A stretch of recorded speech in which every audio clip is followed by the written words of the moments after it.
devices, all are spoken for the sake of the one Buddha vehicle. Sutra. Why don't you wake up? The three carts are false. Because they are preliminary. The one vehicle is real because it is the immediate present. You are merely taught to go from the false and return to the real. Once you have returned to reality, the real is also nameless. You should know that all the treasure and wealth is ultimately your own, for your own use. Do not think further of the Father, nor of the Son, nor of the use. That is called maintaining the Dharma Flower Sutra.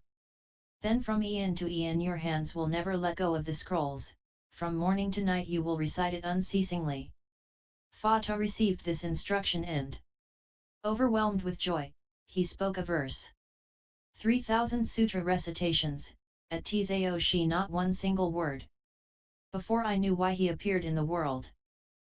How could I stop the madness of accumulated births?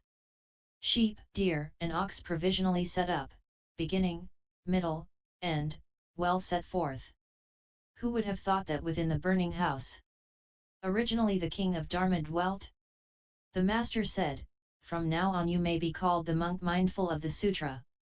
From then on, although he understood the profound meaning, Fata continued to recite the sutra unceasingly. Commentary. Once you have returned to the real vehicle, even the real is nameless, you should discard the notion of reality. All the treasure and wealth of the Buddha Dharma is yours, originally. It is the wind and light of your homeland, use it as you wish. But do not think, these were given to me by my father. I have received them as an inheritance. You shouldn't think of the Father, the Son, or the use, just use them, that's all. That is genuine recitation of the sutra. From the first to the last. Ian, your hands won't set the text down and you will recite it from morning to night. Before I knew why the Buddha appeared in the world, said Fata, I had no way to stop the karmic process of this mad mind. But now I know that the beginning Shravaka vehicle, the middle Pratyeka Buddha vehicle, and the Mahayana Bodhisattva vehicle are nothing but expedient devices. They are not real. Who would have guessed? Who would have guessed? Nobody. Why, it's just right here in the flaming house of the triple world, the realm of desire, the realm of form. And the formless realm, that one can cultivate, realize Buddhahood and be a great Dharma king. Yes, said the master, I see that you understand, and so now you have the right to be called a sutra-reciting monk.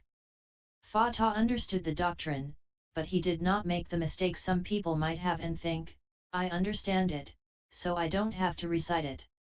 I have reached the level where I recite and yet do not recite and yet recite.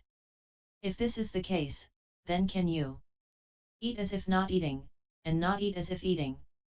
Or steal as if not stealing, and not steal as if stealing?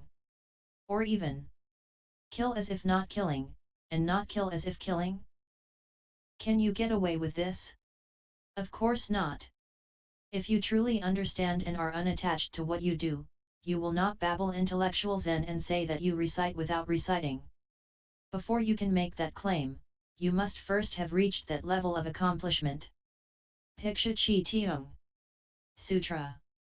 Piksha Chi Tiong, a native of Anfeng in Shaozhou, had read the Lankavatara Sutra over 1,000 times but still did not understand the 3 bodies and the 4 wisdoms. He made obeisance to the master, seeking an explanation of the meaning. The master said, the 3 bodies are, the clear, pure Dharma body, which is your nature, the perfect, full reward body, which is your wisdom, and the 100,000 myriad transformation bodies, which are your conduct. To speak of the 3 bodies as separate from your original nature is to have the bodies but not the wisdoms.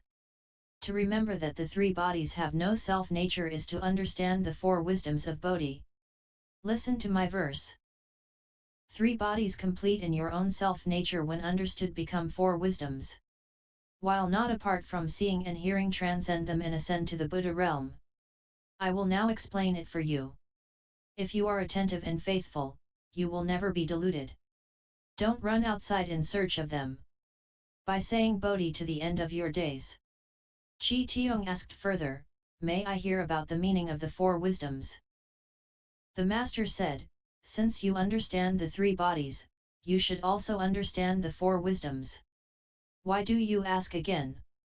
To speak of the four wisdoms as separate from the three bodies is to have the wisdoms but not the bodies, in which case the wisdoms become non-wisdoms.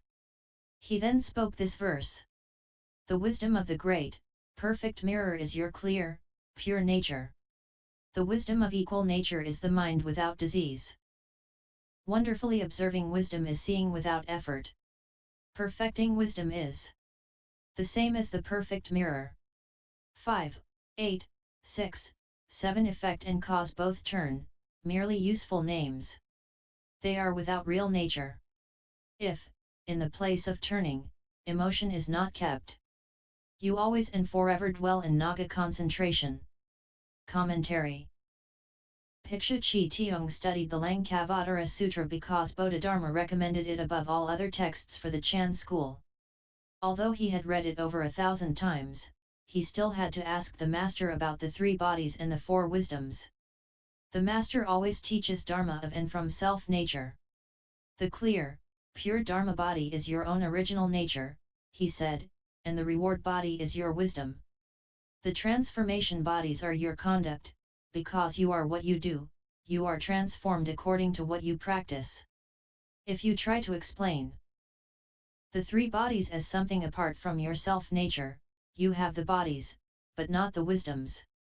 But when you understand that the three bodies are devoid of self-nature, you possess the four wisdoms of Bodhi.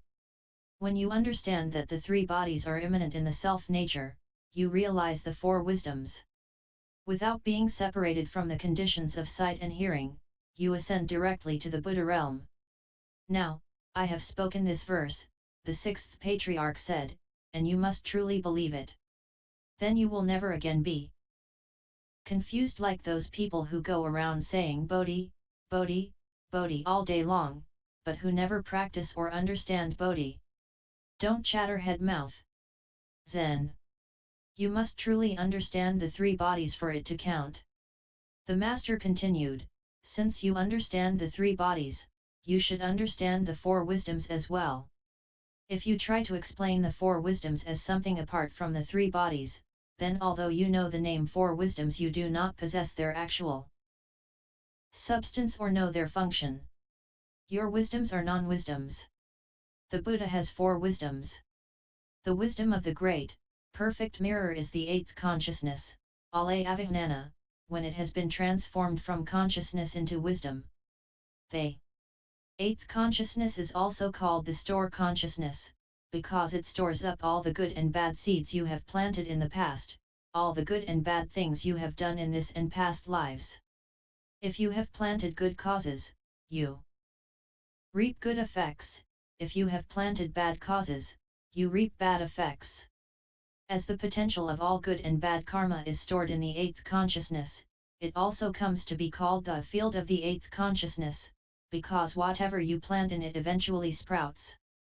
When you are unable to use it, it is merely consciousness, but when you return to the root and go back to the source, the eighth consciousness is transmuted into the great perfect mirror wisdom, which in its essence is pure and undefiled. The wisdom of equal nature is the seventh consciousness when it has been transformed from consciousness into wisdom. Before you understand, it is the seventh consciousness, but once you are enlightened, it is the wisdom of equal nature. The seventh consciousness is also called the transmitting consciousness because it acts as a transmitter between the sixth and eighth consciousness. It is called the wisdom of equal nature because the minds of all Buddhas and living beings are equal when the latter's consciousness have been transformed into wisdom. The mind without disease means that there is no obstruction, no jealousy, no greed, hate, or stupidity. Without these defilements the seventh consciousness is transmuted into the wisdom of equal nature. The wonderful observing wisdom is the sixth consciousness when it has been transformed into wisdom. It is the wisdom of subtle observation. The sixth consciousness, what we think of as the ordinary mind, is the consciousness of discrimination. It discriminates good and evil, right and wrong, male and female. Such discrimination is not actually the work of intelligence, as it seems to be, but is merely a kind of consciousness. When you turn it into wisdom, it becomes wonderfully observing wisdom, which sees all realms without having to go through the process of discrimination. This wonderful observation is quite different from mere discriminative thoughts. When certified arhats wish to use the wonderful observing wisdom to know something, they must first sit quietly in meditation and intentionally observe, for unless they intentionally observe, their minds are no different from those of ordinary people. By intentionally observing, they can know the events of the past 80,000 eons. Perfecting wisdom comes from the transformation of the first 5 consciousnesses eye, ear, nose, tongue, and body into wisdom. 5, 8, 6, 7 effect and cause both turn. The 5 consciousnesses and the 8th consciousness are transformed in the period of reaping effects, and the 6th and 7th are transformed in the period of planting causes. In transforming the consciousnesses into the 4 wisdoms, first turn the 6th and 7th in the period of planting causes, and next the 8th and 5 in the period of reaping effects. Merely useful names, they are without real nature. Although they are said to be changed in the realms of causes and effects, there is nothing in reality which corresponds to them, they are merely names and nothing more. If, in the place of turning, emotion isn't kept, if, in the place where your emotional feelings are being turned, you do not use your common mind and become caught up in the turning, you always and forever dwell in Naga concentration. At all times you are in Naga Samadhi. Naga means dragon. Dragons can magically appear in big or small bodies because they have a great deal of concentration. As Fahai tells us in his introduction to the Sutra, the 6th patriarch defeated a dragon by saying, "If you are really a magic dragon, you should be able to appear in a small body as well as a large one." Then, when the dragon turned up in a small body, the master dared him to climb into his bowl. As the little dragon had a big temper and much ignorance, he jumped at the dare, but when he tried to jump out again, he couldn't do it. The master explained the Dharma to the dragon, and the dragon then went to rebirth. The dragon may have been constantly in Samadhi, but he had not destroyed his ignorance, and therefore lost his temper. "I'll show you," he said, "I'll change my body into a little one right now." If he had really been in Samadhi, he would have said, "You say I can't appear in a small body? Okay. So what? I'll just appear in this large one." But he lost his concentration and was turned, caught, and defeated by the great master. Still, Naga Samadhi is an inconceivable state. How do dragons get to be dragons? They study the Buddha Dharma with mighty effort, morning to night, but they do not keep the precepts. Precepts are for common people, they say.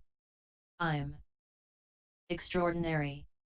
I'm not in the same category as they are, and I do not have to keep precepts.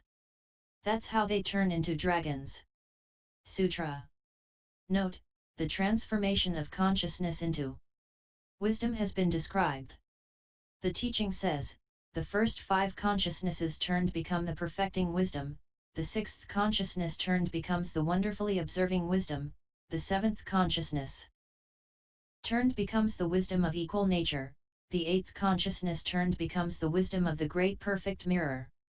Although the 6th and 7th are turned in the cause and the first 5 and the 8th in the effect, it is merely the names which turn. Their substance does not turn.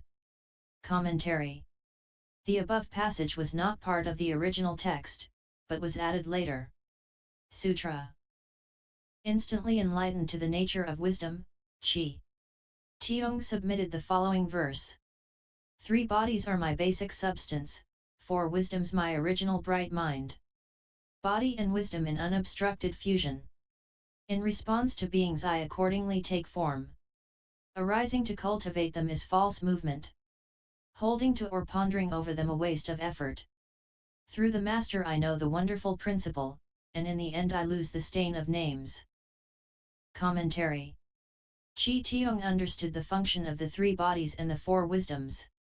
The 3 bodies are not to be found outside of my own body, he said, and the four wisdoms, 2, are produced from my own bright, understanding mind. When the bodies and wisdoms interpenetrate, then I may dispense the Dharma in accord with the needs of living beings, in accord with external conditions and yet not changing, unchanging, and yet in accord with conditions. If you wonder, how can I cultivate the 3 bodies and 4 wisdoms, that is nothing but false thinking, false movement. The same is true of holding to them and being attached to them.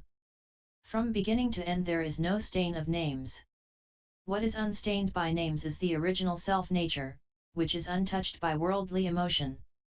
Unless you have no defilement, you cannot return to the root and go back to the source, which is undefiled. Piksha Chi Chong.